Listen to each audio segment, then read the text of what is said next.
Ladies and gentlemen, boys and girls, it's Diego with the beautiful Karina, my lovely prometida. And we're waiting for our K1 visa to get adjudicated at the service center in California. On the way, one letter is dated April 18th, 2022. Now, I live in the panhandle of Florida near Pensacola, north of Navarre Beach, and Navarre Beach is where we're going to get married.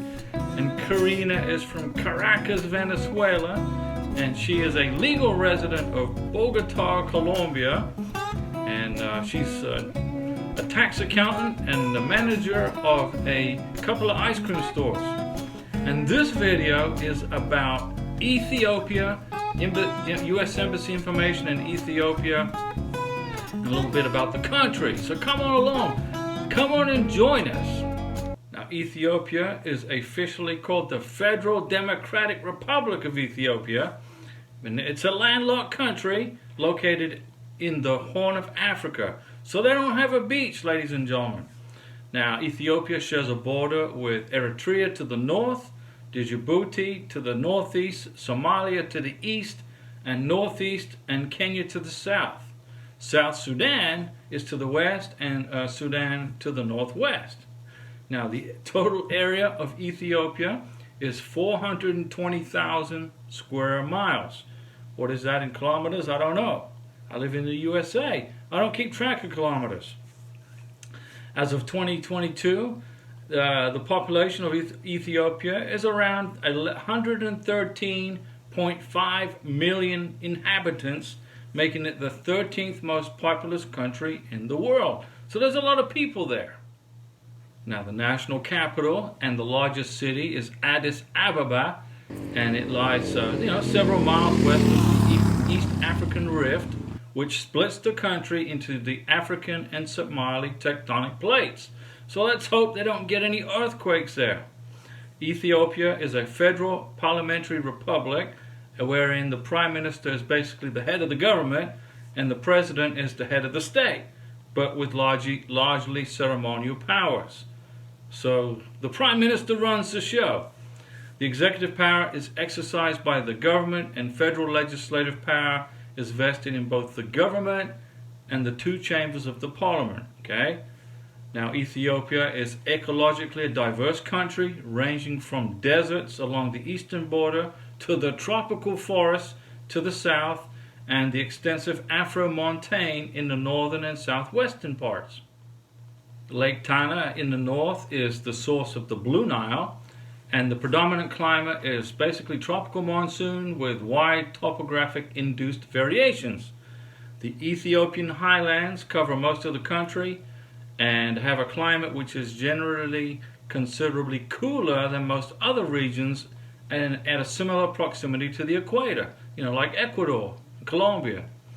Most of the country's major cities are located at elevations around 65 to 8,200 feet above sea level, including historic capitals such as Gondar and Aksum. Now, the modern capital, Addis Ababa, is situated on the foothills of Mount Ontoro at an elevation of around 7,900 feet. So it has a mild climate all year round.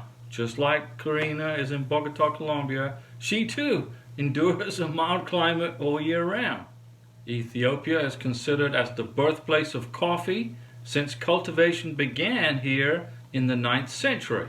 Okay? Now, coffee exports from Ethiopia totaled $1.4 billion from 2009 to 2010.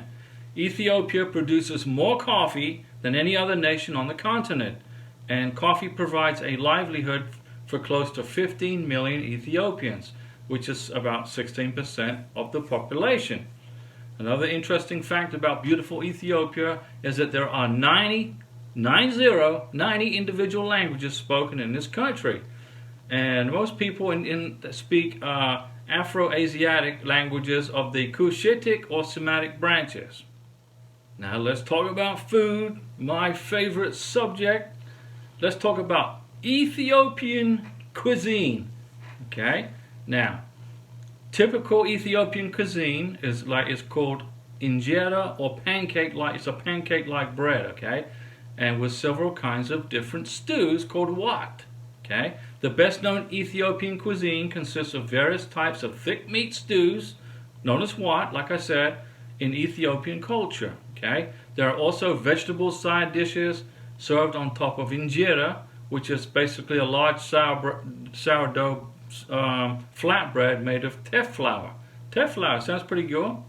The food is not eaten with knives and forks, ladies and gentlemen, but instead the injera is used to scoop up the entrees and the side dishes. So what they're saying is that they take the bread and they scoop the stew up on the bread and eat it that way without using knives and forks, etc., which is cool. So universally across Ethiopia, it is common for families to eat the same dish in the middle of the table with a group of people.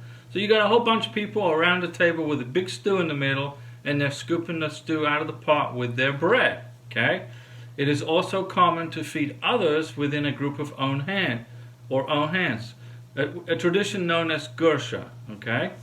Traditional Ethiopian cuisine employs no pork or shellfish of any kind, as both of these foods are forbidden in the Ethiopian Orthodox, Christian, Islamic, and Jewish faiths. So there's no pork and no shellfish. Now let's talk about K-1 visas and the U.S. Embassy in Ethiopia. In fiscal year 2022, the State Department approved 163 K-1 visas were approved in beautiful Ethiopia. Now the embassy is in Addis Ababa, and they've resumed processing of immigrant and non-immigrant visas. And they say on their embassy website, please, we appreciate your patience as there are significant backlogs in most visa categories. So they're playing catch up there. For inquiries about immigrant visas, you can go to this email right here, okay? And then for inquiries about non-immigrant visas, you can go to this email address right here, okay? Once you have completed your scary visa interview with the embassy consular officer, you're going to want to turn in your passport, okay, so that they can put the visa into your passport.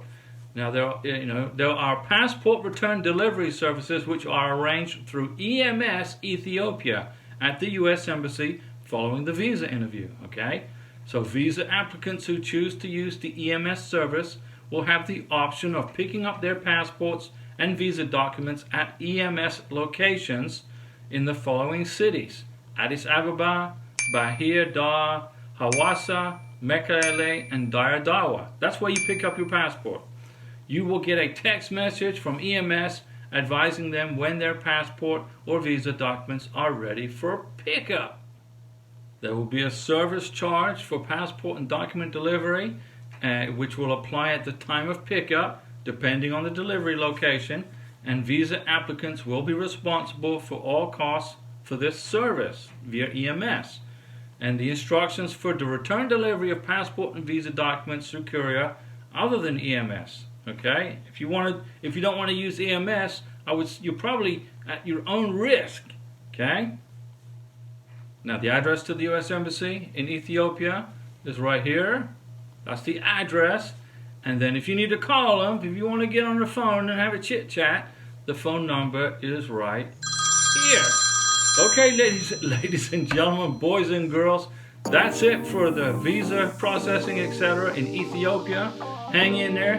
Be patient during this process. We know it's not easy, but the visa processing is speeding up significantly all around the world. Embassies, including Ethiopia, are processing visas. We will see you soon with your K-1 visa, K-2 visas in your passport, flying on an airplane to the United States of America from Ethiopia and other countries around the world. Don't forget our live stream chat Wednesdays, Saturdays, and Sundays at 5 p.m. Central Time.